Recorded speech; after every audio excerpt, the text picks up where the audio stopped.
अमर astrology में आपका स्वागत है दोस्तों। मैं हूं अमर सिंह चौहान। आज हम एक नए विषय पर चर्चा कर रहे हैं और चर्चा है चंद्रमा के ऊपर। अक्सर जो वीडियो बनाते हैं हम लोग, गुरु जैसे अत्यंत पवित्र ग्रह है, शुक्र है और आपके बुध है या चंद्रमा है, इस पे बनाते हैं। चंद्रमा को हम कई बार बहुत ही कम मूल्यांकन देते हैं, लेकिन अगर मुझे कहा जाए और अगर इसको आप गहनता से सोचें कि चंद्रमा ही वो एक कुंडली में ग्रह है जो सभी सुखों का उपभोग करता है। आपके पास हर सुख है, हर सुविधा है, लेकिन अगर आपके पास में चंद्रमा मतलब मन का सूचक चंद्रमा है, मन का कंट्रोल चंद्रमा के पास है, मूड का कंट्रोल चंद्रमा के पास है। अगर मूड अगर सही नहीं है तो कोई सुख सुविधा आपके काम की नहीं है, उसका किसी सुख सुविधा का आप आनंद नहीं आएगा, नहीं आप आनंद ले सकते हैं। चंद्रमा वैसे ही है दोस्तों, जैसे घर के अंदर जो बिजली का कनेक्शन है उसका एक बोर्ड होता है जिसको मेन स्विच बोलते हैं, MCB भी बोलते हैं। अगर उसको आप ऑफ़ कर देंगे तो जितने भी कमरों में बिजली गई हुई है, जितने भी सुख सुविधाओं के आपके जो बिजली से चलने वाले यंत्र है, जो टीवी है या मोबाइल है या बिजली का चूल्हे हैं या मान लीजिए प्रेस करने वाला वो प्रेस है या मिक्सी है या आटे की चक्की है या वॉशिंग मशीन, कुछ भी हो वो बिजली से चलेगी। तो बिजली का जो तार है वो उसके माध्यम से सुख जो है हर यंत्र के पास पहुंचता है, लेकिन वो बिजली के तारों का जो करंट ऑन ऑफ करने का जो स्विच है वो मेन स्विच है या MCB जिसको कह सकते हैं, वो MCB ही चंद्रमा है। अगर सरल भाषा में बताएं तो ये परिभाषा है कि MCB जो है वो चंद्रमा है। MCB को आपने ऑफ़ कर दिया तो करंट सब जगह ऑफ हो जाएगा। घर में जितनी भी सुख सुविधाएं हैं वो कोई काम की नहीं रहेगी, क्यों? करंट आगे जा ही नहीं रहा है। ठीक वैसे ही जीवन में कितनी भी आपके पास सुख है, सुविधा है, आनंद की चीज़ें हैं, लेकिन मन और मूड और चंद्रमा ठीक नहीं है तो आप उसका आनंद ले नहीं सकते, आनंद लेने की इच्छा नहीं होगी, मूड ही नहीं बनेगा। करने वाला चंद्रमा होता है। तो आज इसी के ऊपर हम चर्चा करते हैं दोस्तों। अक्सर देखा गया है कि 90% कुंडलियों में, 90% जन्म कुंडलियों में चंद्रमा किसी न किसी रूप में दूषित होता है।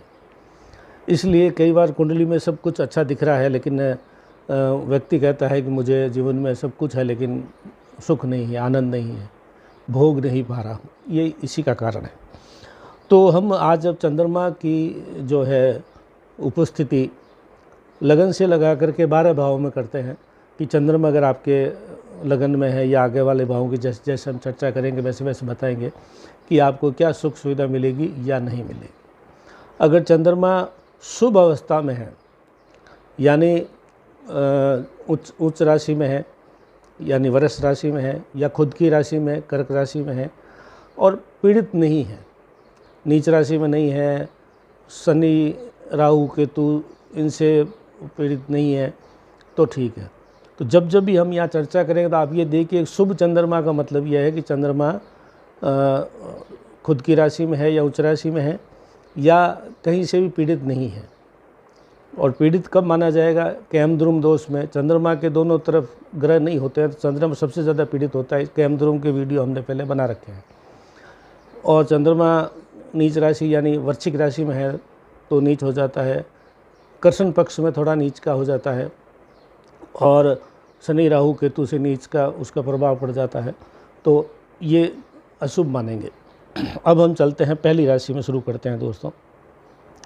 पहली राशि नहीं, भाव की बात करें। पहले घर में यानी लगन में अगर चंद्रमा है तो आदमी शालीन, शांत, एकांत में रहने वाला, मुस्कुराने वाला और बहुत ही आकर्षक और सौम्य व्यक्तित्व वाला व्यक्ति होता है अगर चंद्रमा पहले घर में है। तो अगर चंद्रमा अशुभ है यानी जैसे मैंने बताया कैमद्रुम में है, नीच राशि में है, शनि राहु से पीड़ित है तो अशुभ मानेंगे। चंद्रमा अगर अशुभ है तो शालीनता, शांत, एकांतता, मुस्कुराहट, आकर्षण में कमी आ जाएगी, ये हम मानते हैं। चंद्रमा दूसरे भाव में है तो दूसरे भाव में भी चंद्रमा जो है वाणी, वो दूसरा भाव वाणी का है, प्रभावशाली वाणी देगी। तो अगर आप ऐसे काम कर रहे हैं जिसमें वाणी की आवश्यकता है, उद्घोषक है या मॉडल हैं या सिनेमा में काम करते हैं या भाषण देते हैं, लीडर है या कुछ न कुछ आप ऐसे काम करते हैं जैसे वाणी का है, और कुटुंब और धन देता है, तो अच्छी वाणी देता है, कुटुंब देता है, धन देता है।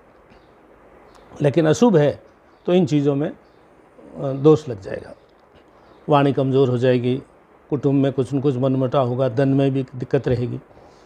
अगर चंद्रमा तीसरे घर में है, जिसको पराक्रम भाव बोलते हैं, अगर पराक्रम भाव में चंद्रमा है तो आदमी पराक्रमी होगा, छोटे भाई बहनों की मदद उसको मिलेगी, वो भी उनकी मदद करेगा।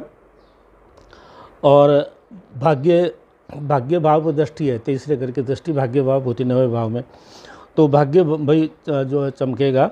और कला का गुण होता है, तीसरे भाव में अगर चंद्रमा जिस व्यक्ति का होता है तो वो आदमी कुछ न कुछ किसी न किसी फील्ड में विशेष योग्यता प्राप्त किया हुआ होता है, चाहे वो आर्ट हो, चाहे कंप्यूटर हो, चित्रकारी हो, नाच गाना हो या इस तरह की चीज़ें, उसमें कम होता है। लेकिन चंद्रमा अगर पीड़ित है तो इन चीज़ों के अंदर जो है वो कोई न कोई कमी या दोष हो जाएगा। पीड़ित कैसे हम बता चुके हैं। चौथे भाव में चंद्रमा का खुद का ही घर है, चौथे भाव जो है फोर्थ हाउस सुख भाव। चौथे भाव में चंद्रमा जो है कारक माना जाता है, माता का सुख मिलता है, धन, भवन, वाहन, आभूषण, नौकर चाकर सब मिलते हैं यहाँ पे, अगर चंद्रमा चौथे घर में शुभ अवस्था में है। और अगर अशुभ अवस्था में है तो जो है माता का सुख में कमी आती है, धन, भवन, वाहन भी बड़ी मुश्किल से मिलता है। पाँचवें घर में अगर चंद्रमा है, पाँचवा घर जो है शिक्षा का, संतान का माना जाता है, तो यहाँ पे व्यक्ति मेधावी होता है, ज्ञानी होता है, कोमल हृदय होता है, शिक्षित होता है, प्रेमिल होता है और बड़ा अच्छा किस्म का इंसान होता है, अच्छी शिक्षा प्राप्त करता है। लेकिन अगर चंद्रमा या दूषित हो तो ये चीज़ें खंडित हो जाती है, कम मिलती है। छठे भाव में अगर चंद्रमा है तो यहाँ पे चंद्रमा कमज़ोर माना जाता है, बहुत ही ज़्यादा कमज़ोर माना। छठा भाग रोग रिपु ऋण का है, तो यहाँ पे चंद्रमा अच्छा नहीं माना जाता है। आपको किसी से दुश्मनी, आपको एक सलाह दी जाती है कि आप किसी से दुश्मनी मत पालें।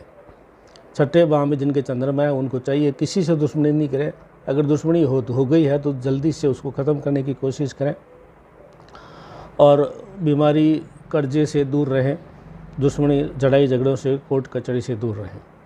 तो छठे भाव में चंद्रमा जो है अच्छा नहीं माना जाता।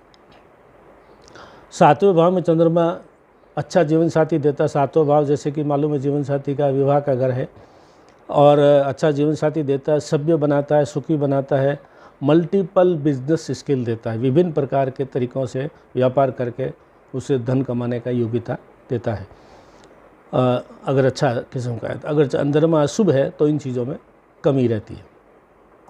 आठवें भाव में भी चंद्रमा ज़्यादा अच्छा नहीं माना जाता है और इसके अंदर अशांति, डिप्रेशंस, एकांतरिकता, मानसिक परेशानी, मन अंधेरे में भटकता हुआ ऐसा लगता है।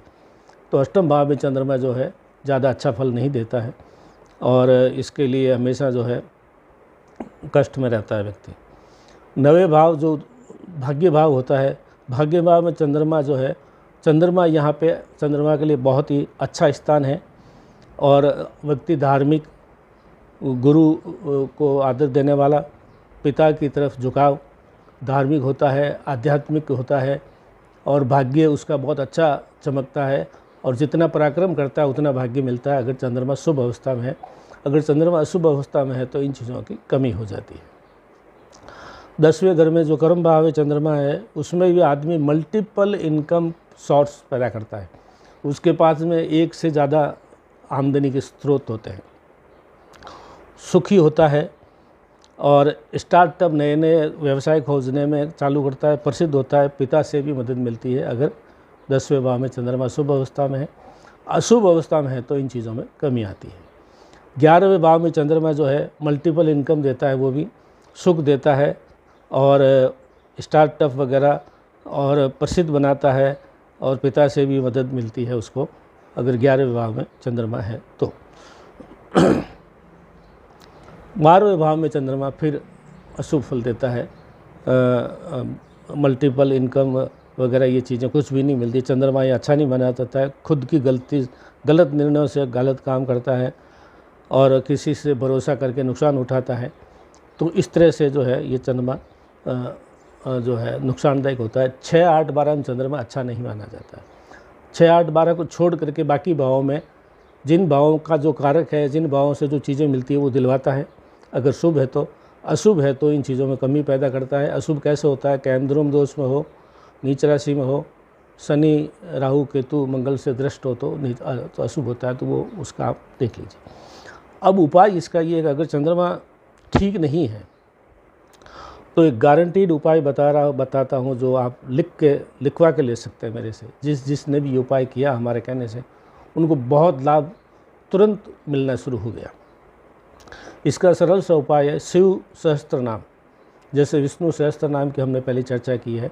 चंद्रमा जो है, चंद्रमा शिव जी के यहाँ पे रहता है शीर्ष पर, तो शिव सहस्त्र नाम का पाठ करने से जो है चंद्रमा ठीक हो जाता है। और इसके लिए सिंपल उपाय है कि शिव जी के ऊपर जो है रुद्राभिषेक करना पड़ता है। तो आप खुद भी कर सकते हैं, किसी से करवाना नहीं चाहे तो आप खुद भी कर सकते हैं। इसमें सरल सा है दोस्तों। एक छोटी सी तिपाई बना दें जिसके ऊपर छोटा सा घड़ा रख सकते हो। घर में कोई छोटा शिवलिंग हो तो या बाहर कहीं स्थापित कर दीजिए। उसके ऊपर तिपाई रखिए, तिपाई के ऊपर घड़ा रखिए, जिसमें आपने कई जगह देखा होगा घड़े में बूंद बूंद करके शिवलिंग में पानी गिरता है, ऐसा घड़ा ले लीजिए। उसके अंदर जो है कच्चा दूध, मिश्री और गंगा जल और गुलाब मिला दीजिए। गुलाब जल, गंगा जल और कच्चे दूध, गाय का बगैर गर्म किया हुआ दूध और मिश्री मिला करके उसको मीठा कर दीजिए। एक छेद कीजिए, छेद में एक डोरी डाल दीजिए कच्ची, जो धार के रूप में गिरे, बूंद बूंद नहीं, धार, पतली धार के रूप में शिवलिंग पे गिरना चाहिए।